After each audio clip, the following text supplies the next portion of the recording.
Assalamualaikum warahmatullahi wabarakatuh. Sebelumnya perkenalkan, nama saya Rani Nurbaiti selaku moderator pada acara penyuluhan pagi hari ini dengan tema pentingnya vaksin COVID-19.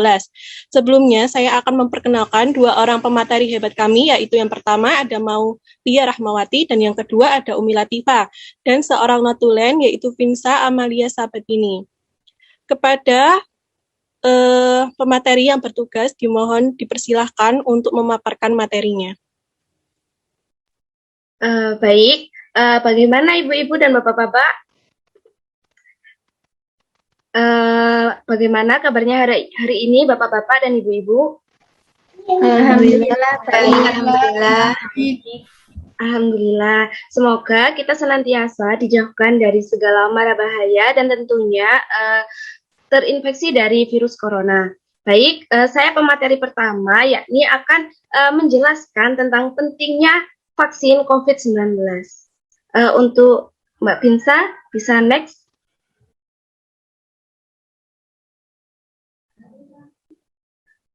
Next lagi.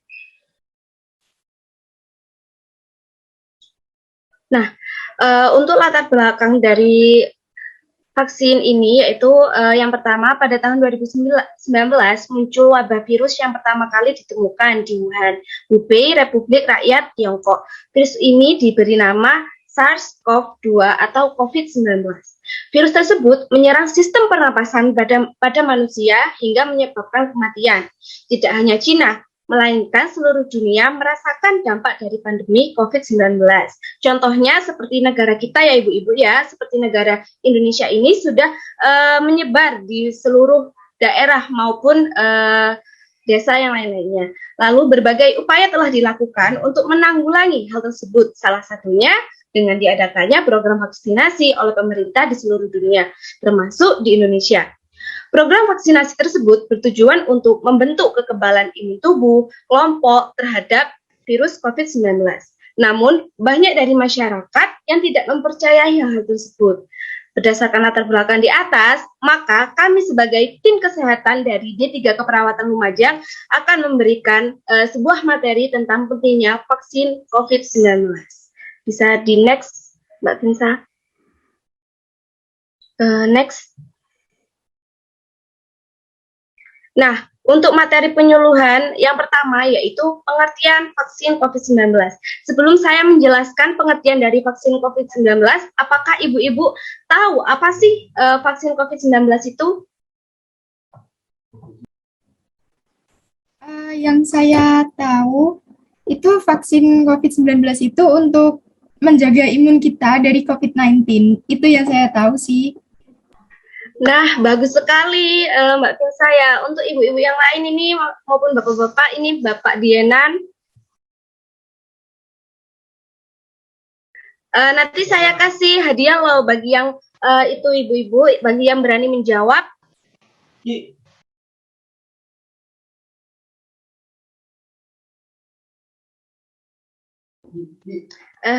Mungkin dari ibu-ibunya masih belum mengerti ya. Baik, saya akan jelaskan terlebih dahulu pengertian dari vaksin COVID-19. Apa sih vaksinasi COVID-19 itu? Vaksinasi COVID-19 merupakan salah satu upaya pemerintah Indonesia dalam menangani masalah COVID-19. Vaksinasi COVID ini bertujuan untuk menciptakan kekebalan kelompok atau biasa kita sebut dengan herd immunity, agar masyarakat menjadi lebih produktif dalam menjalankan aktivitas kesehariannya. Vaksin COVID-19 ini bukanlah obat, namun vaksin ini diberikan pada orang yang sehat untuk mencegah penyakit tertentu menjangkit orang tersebut. Vaksin COVID-19 merupakan bentuk pencegahan yang berfungsi untuk mendorong pembentukan kekebalan tubuh spesifik pada penyakit COVID-19 agar terhindar dari tertularnya ataupun kemungkinan sakit berat. Jadi, pengertian vaksin COVID ini itu bukanlah obat nih ibu-ibu, seperti imunisasi seperti itu untuk menjaga kekebalan tubuh seperti itu. Next, Mbak Vinsa.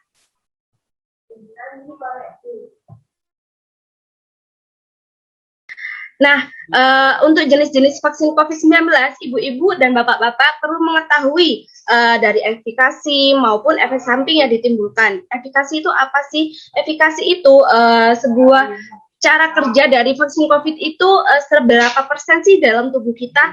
Nah, Dari itu, saya akan menjelaskan beberapa jenis-jenis vaksin COVID yang telah digunakan di Indonesia pada saat ini. Yang pertama yaitu ada Sinovac. Pasti ibu-ibu sudah tahu apa belum tentang Sinovac? Belum, Nars. Belum tahu. Baik, akan saya jelaskan terlebih dahulu ya. Jadi, jenis Sinovac ini memiliki efikasi yang diciptakan di Cina dengan metode inactivated virus, yakni tidak mengandung virus. Hidup karena virus telah dimatikan. Berdasarkan uji klinis fase 3 di Bandung, Jawa Barat, efikasi vaksin Sinovac mencapai 65,3%. Dan efek samping yang ditimbulkan yaitu seperti rasa kantuk, lapar, pegal di bagian tangan bekas suntik. Di sini ibu-ibu dan bapak-bapak apakah sudah melakukan vaksin? Sudah. Vaksin. Nah, saya mau bertanya nih, efek samping yang ditimbulkan dari vaksin tersebut seperti apa sih kalau boleh tahu? Kalau saya waktu itu kan panas, terasa lapar. Satu-satu ya ibu-ibu. Waduh, kayaknya bersemangat sekali nih ibu-ibu ya. Ini satu-satu dari mungkin Mbak Nadia dulu. Kalau yang saya rasakan itu cuma panas sama tangan saya itu sedikit kebas saja. Nah, dari panas tersebut, Ibu cara mencegahnya atau bukan mencegah sih namanya, apa ya namanya? Cara memberikan supaya tidak panas, itu seperti apa Ibu? Saya minum paracetamol. Baik. Untuk Ibu Ikame mungkin ada efek samping apa yang ditimbulkan? Yang saya rasakan panas, pegal, dan terasa lapar. Oh, jadi lapar ya. Ya, berarti benar bahwa kalau Sinovac itu memiliki efek samping seperti rasa kantuk, lapar, pegal di bagian tangan bekas suntik. Baik, karena ibu-ibu tadi sudah berani menjawab, nanti saya akan kasih hadiah pulsa sebesar 5.000. Nanti bisa di-share ya nomor WhatsApp-nya. Nanti bisa diisikan oleh operator Mbak Binsa. Baik, Mbak Binsa bisa di next. Nah, untuk vaksin jenis kedua yaitu vaksin Sinopharm. Memiliki efikasi serupa dengan Sinovac, namun vaksin Sinopharm ini juga dibuat di Cina dari virus yang telah dimatikan. Tingkat efikasi yang dimiliki mencapai 79,34%. Efek samping yang ditimbulkan seperti rasa sakit dan kemerahan, sakit kepala, nyeri otot, diare, dan batuk. Next.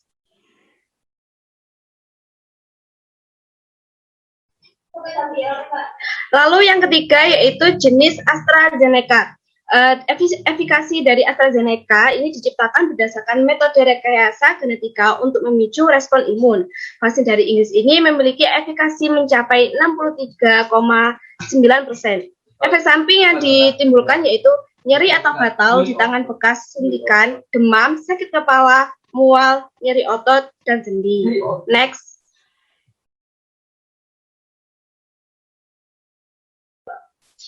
Lalu yang keempat yaitu jenis vaksin Moderna. Efikasi pada vaksin Moderna ini diciptakan dengan platform mRNA di Amerika Serikat yang terbuat dari protein COVID-19. Tingkat efikasinya disebut mencapai 94,1% untuk usia 18 hingga 65 tahun, sementara 86,4% bagi yang usianya di atas 65 tahun. Sehingga efikasi yang ditimbulkan pada Moderna ini sangat berpengaruh sekali pada tubuh. Lalu efek samping yang ditimbulkan seperti nyeri di tangan bekas suntikan, kelelahan, demam, sakit kepala, nyeri otot, dan juga sendi. Next. Untuk jenis vaksin yang kelima yakni Pfizer. Efikasi Pfizer adalah vaksin terakhir yang tiba di Indonesia. Serupa dengan Moderna, vaksin ini juga diproduksi di Amerika Serikat.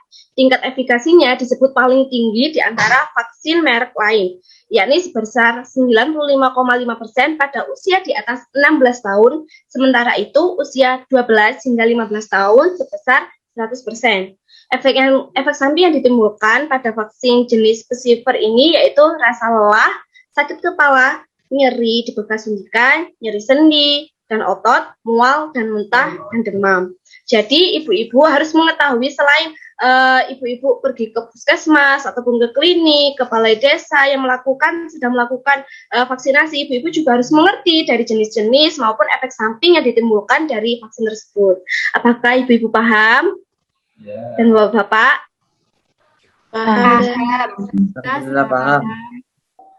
Baik, next Kak.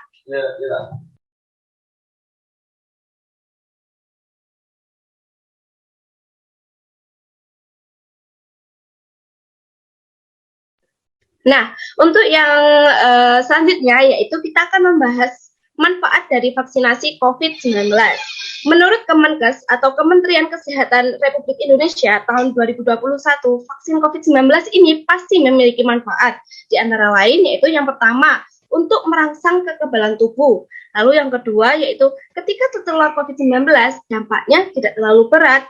Lalu yang ketiga yaitu mengurangi resiko terjadinya penularan COVID-19. Dan yang terakhir yaitu mencapai herd immunity atau imunitas kelompok yang pastinya komunitas tersebut menjadi sehat, kuat kekebalan tubuhnya, dan tidak mudah terjangkit ataupun terinfeksi COVID-19. Next, Kak. Baik, untuk materi yang selanjutnya akan dilanjutkan oleh rekan saya yaitu Kak Umi Latifah. Baik, selanjutnya akan saya jelaskan kontraindikasi dari vaksin COVID-19. Vaksin diberikan hanya untuk mereka yang sehat. Ada beberapa kriteria individu atau kelompok yang tidak boleh divaksinasi COVID-19, yaitu orang-orang yang demam dengan suhu 37,5 Celcius. Orang dengan hipertensi tidak terkontrol, yaitu tekanan darah 180 atau per 110. Jika tekanan darah 180 atau per 110. Orang-orang mengalami alergi berat setelah divaksinasi COVID-19, sebelumnya vaksinasi dosis 1. Dan ada lagi orang yang sedang hamil, ditunda sampai melahirkan. Dan ada lagi orang yang mengidap penyakit autoimun seperti asma, lupus. Vaksinasi ditunda jika sedang dalam kondisi atau akut atau belum terkendali.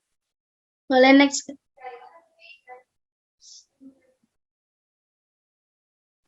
Dan selanjutnya orang yang sedang mendapatkan pengobatan untuk gangguan pembekuan darah, kelainan darah, defisiensi imun, dan penerima produk darah atau transfusi. Dan ada lagi orang yang sedang mendapatkan pengobatan imunosupresan seperti kortikosteroid dan kemoterapi. Orang yang memiliki penyakit jantung berat dalam keadaan sesak, dan lansia, dan yang punya penyakit lansia yang dalam pemeriksaannya sesuai format screening menjawab lebih dari 3 pertanyaan.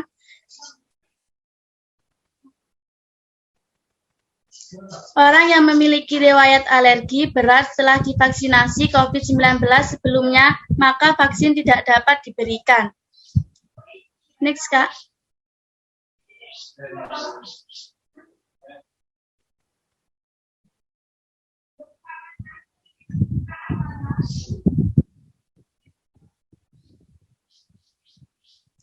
Nah, selanjutnya cara vaksin COVID-19 bekerja. Secara umum, vaksin bekerja dengan merangsang pembentukan kekebalan tubuh secara spesifik terhadap bakteri atau virus penyebab penyakit tertentu, sehingga apabila terpapar, seseorang akan bisa terhindar dari penularan atau sakit berat akibat penyakit tersebut. Boleh next, Kak. Selanjutnya, hal-hal yang harus dilakukan sebelum dan sesudah vaksin COVID-19. Sebelum yaitu hindari konsumsi minuman yang mengandung alkohol. Dan ada lagi hindari olahraga berlebihan. Jalani pengobatan dari dokter. Cukupi kebutuhan nutrisi informasikan kondisi kesehatan diri, tidur yang cukup.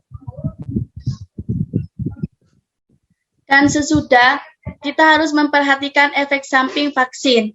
Ledakan efek samping vaksin terhadap protokol kesehatan. Menunda mendapatkan vaksinasi untuk penyakit yang lain setelah vaksin COVID-19. Siapkan diri untuk vaksinasi kedua. Next, Kak.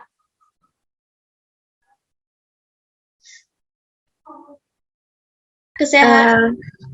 Baik. Untuk yang selanjutnya, ibu-ibu dipersilahkan untuk menonton video ya, bagaimana sih pentingnya vaksin COVID-19 di era pandemi seperti ini.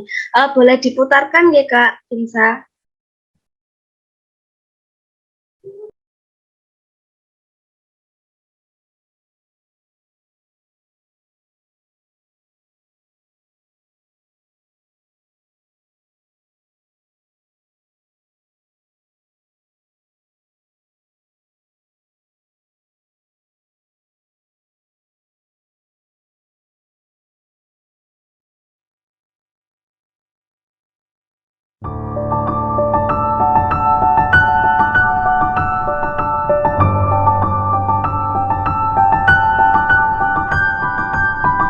Vaksinasi adalah momen yang sangat penting. Ini merupakan salah satu upaya kita untuk mengakhiri pandemi COVID-19 ini. Dengan divaksin, kita tidak hanya melindungi diri kita sendiri, tapi juga keluarga tercinta kita, serta masyarakat yang ada di sekitar kita. Di negara manapun, termasuk kita di Indonesia, pemerintah hanya akan menyiapkan vaksin yang teraman dan terefektif yang disarankan oleh WHO, ITAGI, para ahli, serta otoritas dari negara kita, yaitu Badan POM. Tentunya, vaksin ini dipastikan aman karena sudah melalui beberapa tahapan uji klinis.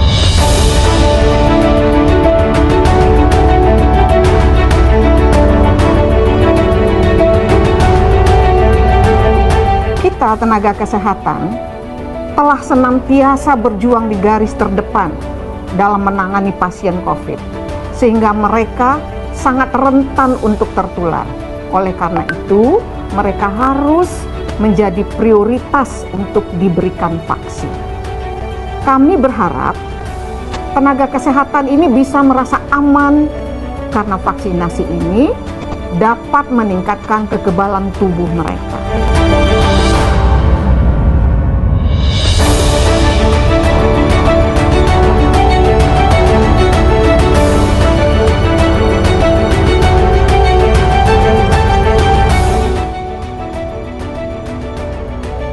Pemerintah menjamin keamanan, mutu, dan efektivitasnya. Saya juga menghimbau kepada masyarakat agar kita tetap disiplin menerapkan protokol kesehatan. Mulai dari pakai masker, jaga jarak, dan rajin mencuci tangan pakai sabun. Agar dapat mengakhiri pandemik ini secara bersama-sama. Vaksinasi, lindungi diri, lindungi negeri.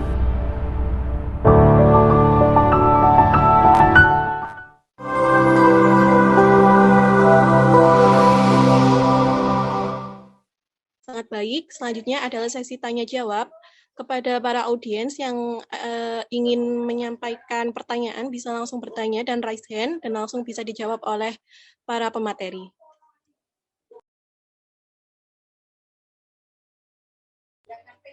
Baik, Nadiatul Ismi bisa langsung bertanya dan langsung dijawab.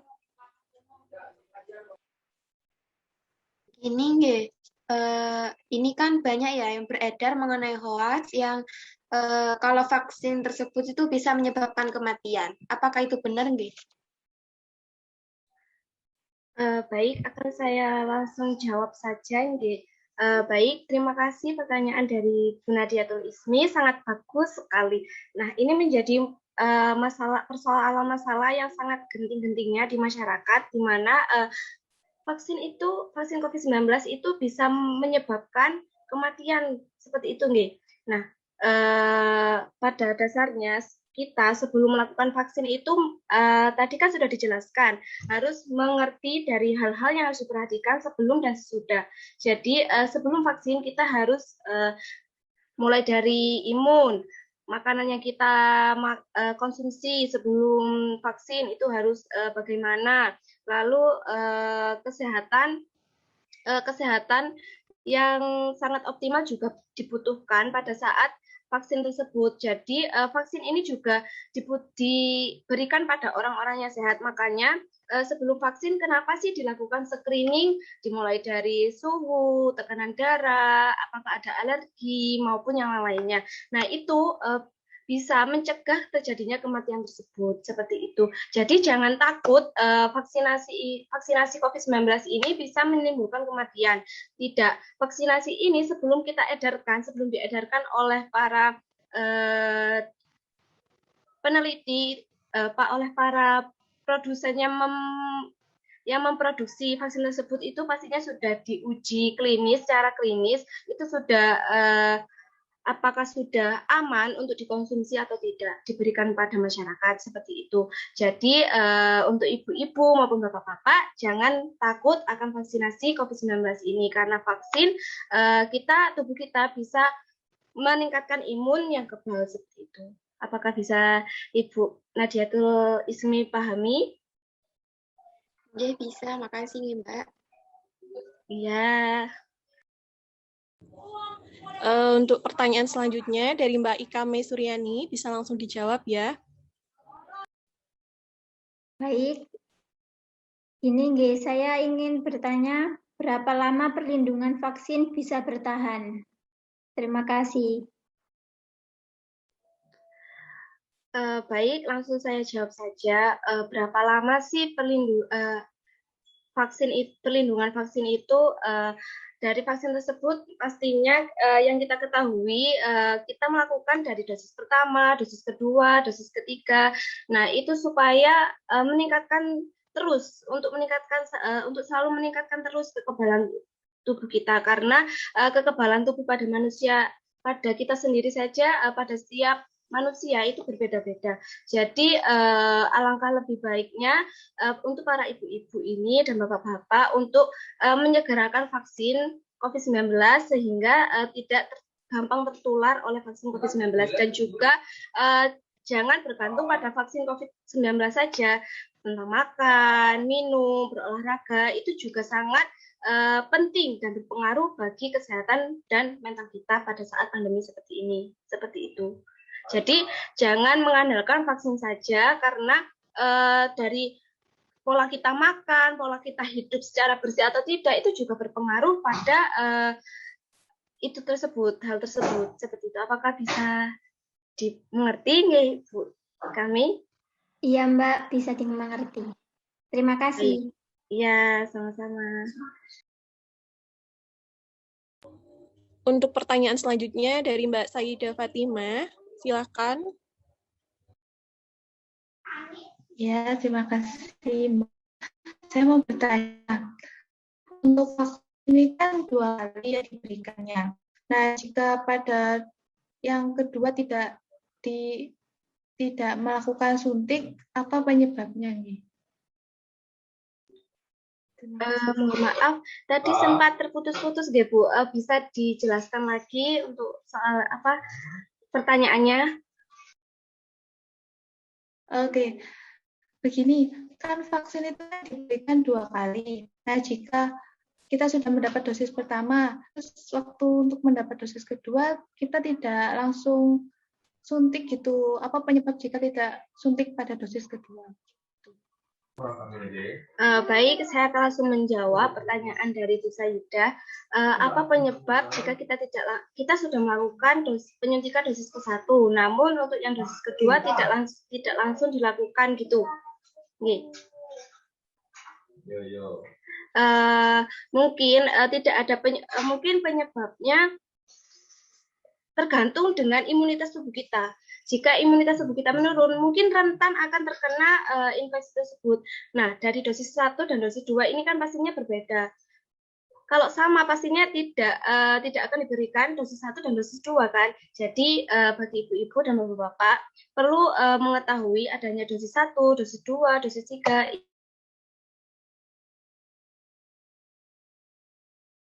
Mohon maaf, akan saya lanjutkan. Efikasinya pada setiap dosis itu berbeda-beda, sehingga dari dosis 1, dosis kedua, dosis ketiga itu ketika sudah dimasukkan ke dalam tubuh akan meningkatkan sistem kekebalan tubuh sesuai dengan dosis yang telah diberikan, seperti itu. Apakah bisa dimengerti? Iya, bisa. Terima kasih, Mbak. Baik, sama-sama. Satu pertanyaan lagi untuk Mbak Clara Hami Asmara, dipersilahkan. Iya, kan tadi kan sudah dijelaskan ya bahwa jenisnya vaksin itu ada banyak. Nah, yang ingin saya tanyakan itu, untuk usia seperti saya ini, vaksin yang paling efektif atau bagus ini vaksin yang jenis apa ya, Mbak? Baik, akan saya langsung jawab saja. Vaksin yang paling bagus pastinya vaksin semua itu sama, namun hanya efikasi tingkat pengaruh pada tubuh itu saja yang berbeda. Contohnya seperti Sinovac. Sinovac itu sudah bagus, sudah bisa bekerja dengan bagus, meningkatkan sistem kekebalan tubuh akan terjadinya infeksi virus corona dari virus corona tersebut. Mungkin untuk yang seperti Moderna, Astra itu tingkat efikasinya itu lebih tinggi, biasanya diberikan pada dosis ketiga, dosis ketiga, keempat, seperti itu. Apakah bisa dipahami? Ya, terima kasih, Mbak.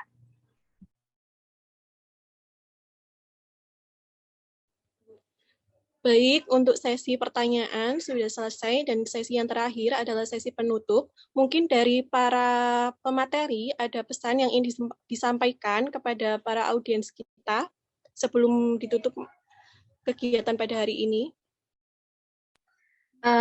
Ada sedikit pesan bagi ibu-ibu dan bapak-bapak. Mungkin jangan takut akan suntik vaksin COVID-19 ini karena sudah dijamin keamanannya. Mungkin kalau jika dari stigma masyarakat tentang kematian akan vaksin itu hanya stigma dari mereka, ketakutan akan vaksinasi COVID-19 yang menimbulkan dari panas seperti itu. Nah, itu jangan panik. Cuma kenali saja dari hal-hal yang harus diperhatikan yang tadi sudah kami jelaskan, bagaimana sih hal-hal yang harus diperhatikan sebelum dan sesudah vaksinasi COVID-19. Sehingga ketika kita mengerti hal-hal apa sih yang harus diperhatikan sebelum dan sesudah, maka kita bisa mencegah hal-hal kematian tersebut terjadi. Jadi kita sebagai generasi maupun ibu-ibu ini, bapak-bapak, harus sangat yakin bahwa vaksinasi COVID-19 ini bisa menjaga imunitas tubuh kita selama pandemi seperti itu. Dan jangan lupa untuk tetap menerapkan protokol kesehatan seperti mencuci tangan, memakai masker, dan berjaga jarak. Seperti itu. Sudah. Baik, sekian kegiatan pada pagi hari ini. Saya tutup. Semoga kegiatan ini bisa memberi manfaat pada kita semua. Terima kasih yang sudah hadir. Wassalamualaikum warahmatullahi wabarakatuh. Waalaikumsalam. Waalaikumsalam warahmatullahi wabarakatuh.